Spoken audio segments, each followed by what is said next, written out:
మనం వండేటటువంటి విధానంలో కూడా మార్పు రావాలి. ఎంత ఆహారం తీసుకోవాలి, ఏ వయసులో ఉన్నటువంటి పిల్లలకి ఎటువంటి ఆహారం తినాలి, మనము రోజువారీ తీసుకునేటటువంటి ఆహారంలో సరైన మోతాదు సరైన వయసులో ఉన్న పిల్లలకి సరిగా సరిపోవటం లేదు. అటువంటి ఆహార పదార్థాల వల్ల అనర్థాలకు దారితీస్తూ ఉంది. ముఖ్యంగా పిల్లల్లో టైం టు టైం మనము కుక్ చేసుకుని ఎటువంటి ఆహార పదార్థాలు తినాలా, బ్రేక్ఫాస్ట్ నుంచి రాత్రి డిన్నర్ వరకు మనము నిత్యము మన జీవన శైలి విధానంలో మార్పులు రావాలి. ఇటువంటి మార్పులు రానట్లయితే మనకు రకరకాలైనటువంటి జబ్బులు వచ్చేదానికి అవకాశాలు ఉంటాయి. ఇలాంటి జబ్బులు రావడానికి కారణం కూడా మనం తీసుకునేటటువంటి ఆహారంలో పద్ధతుల్లో, దాన్ని వండుకునే పద్ధతుల్లో కానీ టైం సరిపోవట్లేదు. వీటన్నిటి వల్ల ఏమవుతుందంటే లాంగ్ రన్లో చాలా కాలం తర్వాత అదొక వ్యాధి రూపంలో బయటపడుతూ ఉంది. ఈ వ్యాధులు అనేటటువంటివి రకరకాలుగా వస్తున్నాయి. ఇటువంటి వ్యాధుల్లో ముఖ్యంగా మనం ఎక్కువగా చూసేటటువంటి ఈ మధుమేహ వ్యాధి ఒకటి, అలాగే బ్లడ్ ప్రెషర్ ఒకటి, స్థూలకాయం ఒకటి. చిన్నపిల్లల్లో కూడా స్థూలకాయం వస్తుంది. ఇప్పుడు ఈ స్థూలకాయం రావటము, ఇలాంటి రకరకాలైన జబ్బులు దారితీస్తూ ఉంది. ఈ జబ్బులు వచ్చి ఇంకా క్రానిక్ డిసార్డర్స్కి వచ్చేదానికి అవకాశాలు ఉంటాయి. కాబట్టి మెయిన్గా మనము ఎటువంటి జీవనశైలి విధానంలో మనం తీసుకునేటటువంటి ఆహారానికి మనము ప్రాధాన్యత ఇవ్వాలా అనేటటువంటి ఉద్దేశంతో ఈరోజు ఈ కార్యక్రమాన్ని మనం మొదలు పెట్టడం జరిగింది. ఈ కార్యక్రమంలో ముఖ్యంగా ఎప్పుడు మనము ఏ వయసులో ఉన్నటువంటి పిల్లలకి ఎటువంటి ఆహారం తినాలి, వాళ్ళ యొక్క జీవన శైలి ఏ విధంగా మార్చుకోవాలి, మనకు వచ్చేటటువంటి జబ్బులన్నింటినీ కూడా మనం వీలైనంత వరకు కంట్రోల్ చేసుకుంటూ రావాలి. అసలు జబ్బులే రాకుండా మనము జబ్బులకి దూరంగా ఉండి మంచిగా ఆహార పదార్థాలు తీసుకోవాలా అనేటటువంటి ఉద్దేశంతో మనం ఈరోజు స్టార్ట్ చేస్తున్నాం. అది కాకుండా మనము తీసుకునేటటువంటి ఆహారంలో ఎక్కువగా ఈ పెస్టిసైడ్స్, కెమికల్స్ ఎక్కువగా వాడుతున్నారు. పండించేటటువంటి పంటల విధానంలో కూడా మార్పు రావాలి. ఈ పండించేటటువంటి పంటల్లో రైతన్నలు ఏం చేస్తుందంటే రైతులు వీళ్ళు ఎక్కువగా విచ్చలవిడిగా ఈ యొక్క రసాయన ఎరువులు వేసేయడము.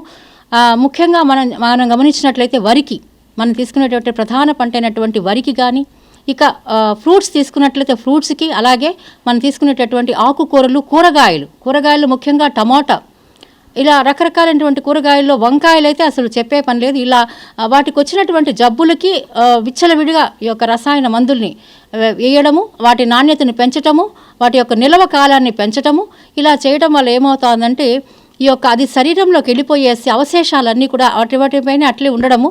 దాని కుకింగ్ మెథడ్స్లో కూడా మనకు మార్పు రావాలి, మనం వండేటటువంటి విధానంలో కూడా మార్పు రావాలి. ఎందుకంటే ఈ యొక్క ఆహారాన్ని మనము కుక్ చేసినప్పుడు, వండేటప్పుడు ఏమవుతుందంటే ఆ రెసిడ్యూస్ అన్నీ కూడా కొంతవరకు పోతాయి, కానీ అలాగే ఉంటాయి. వాటిలో అవి ఏమవుతాయి, మనం చాలా కాలం తీసుకునే కొద్దికి ఏమవుతుందంటే అవి లోపలికి వెళ్ళిపోయేసి మనకి శరీరంలో కాలేయము, ఇవన్నీ మనకు ప్రధానమైనటువంటి మేజర్ ఆర్గన్స్ ఉంటాయి, మన బాడీలో వైటల్ ఆర్గన్స్ ఉంటాయి. ఈ అవయవాలన్నింటినీ కూడా కాలేయము, ఇంకా కిడ్నీసు, ఇలా ఫిల్ట్రేషన్స్ జరుగుతూ ఉంటుంది. బాడీలో ఒక మెకానిజం ఉంది మనకి. ఈ మెకానిజంలో ఏమవుతుందంటే వీటిలో పోయి అవన్నీ కూడా ఎక్కడెక్కడ వాటికి కావాల్సినటువంటి మాత్రమే రక్తంలోకి తీసుకుంటుంది. తర్వాత అన్నీ కూడాను వాటికి రాను అది క్రానిక్ జబ్బులుగా తయారైపోయేసి ఇట్లాంటి క్యాన్సర్స్ ఇట్లాంటివి ఇవన్నీ కూడా మనకి వచ్చేదానికి అవకాశాలు ఉన్నాయి.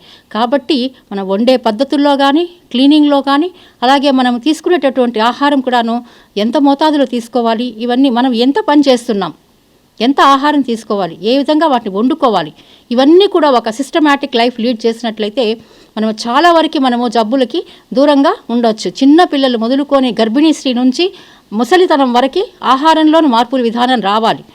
ఇట్లా వచ్చినప్పుడే మనం ఆరోగ్యంగా, ప్రతి మనిషి ఆరోగ్యంగా జీవించడానికి అవకాశం ఉంటుంది.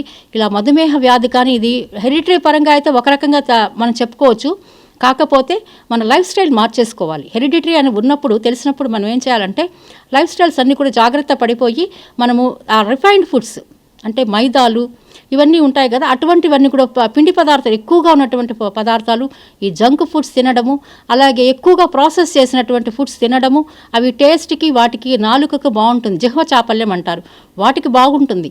But at the same time లోపలికి పోయిన తర్వాత అవి శరీరంలో రక్తంలో కలుస్తాయి. అవి డైరెక్ట్గా రక్తంలోకి కొంత టైం తర్వాత రక్తంలో కలిసినప్పుడు ఆటోమేటిక్గా ఇన్సులిన్ ప్రొడక్షన్ జరగాలి బాడీలో. అదర్ మెకానిజమ్స్ అన్ని డెవలప్ అవుతూ ఉంటాయి. మన శరీరంలో మనం ఒక యంత్రంలాగా పనిచేస్తుంది లోపల. దానికి కావలసినటువంటి ఎన్ని పోషకాలు ఉన్నాయో అవి మాత్రమే తీసుకుంటుంది. అవి తీసుకుని తక్కినవన్నీ కూడాను అవి అవశేష రూపంలో బయటకు వచ్చేస్తుంది. కానీ కొన్ని పదార్థాలు అట్లట్లే అవి డైజెస్ట్ కాకుండా ఫిల్టర్ చేయలేక రకరకాల నానా అవస్థలు పడతాయి, లోపల అయిపోయేసి కొన్ని లివర్లోనే ఉండిపోతాయి, కొన్ని కిడ్నీస్ పాడైపోయేదానికి అవకాశాలు ఉంటాయి. ఇకపోతే ఇంకా డయాబెటీస్ అనేది ఈజీగా వచ్చేస్తుంది. ఇందులో ఇంకోటి ఏంటంటే ఫిజికల్ యాక్టివిటీ కూడా చాలా ఇంపార్టెంట్. ఫిజికల్ యాక్టివిటీ ఎప్పుడైతే బాడీలో ఉండదో మిగతా ఆర్గన్స్ అన్నీ కూడా ఎక్స్పెండిచర్ కావాలి. మనం ఎటువంటి పదార్థం తిన్నా కానీ అది బయటకు మనం ఎక్స్పెండిచర్ చేయాలి. చేయకపోయినట్లు ఏమవుతుందంటే అది బాడీలోనే ఉండిపోయేసి స్థూలకాయం వచ్చేదానికి అవకాశం ఉంది. ఈ స్థూలకాయం వల్ల కాళ్ళు నొప్పులు రావటము, ఇక రకరకాలైనటువంటి జబ్బులు రావటం జరుగుతుంది.